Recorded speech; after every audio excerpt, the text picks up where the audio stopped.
This is a real live original Chrysler Town and Country sedan. So we're going to take a look at the new one and the old one and just try and see if we can figure out which one's better. You can comment whether the new one or the old one is better. So the original Town and Country sedan was a monster of a car, gigantic thing, and real wooden doors, beautiful, beautiful interior, lots and lots of leather and shiny bits.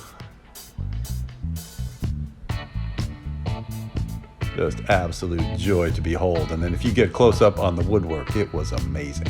So the engineers at Chrysler had 40 years after this car came out to figure out, hey, how can we top this? What can we make that's better in every way than the original Chrysler Town and Country?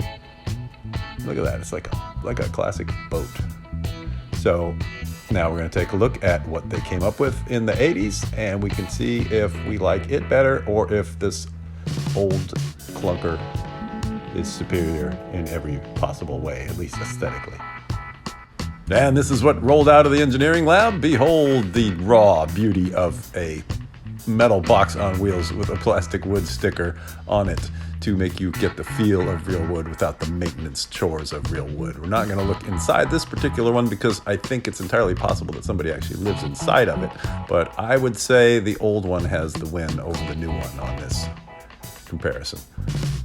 And let's take a look at one more of these classic Chrysler Town and Country cars, and I think I'll just shut up and let you enjoy the view here.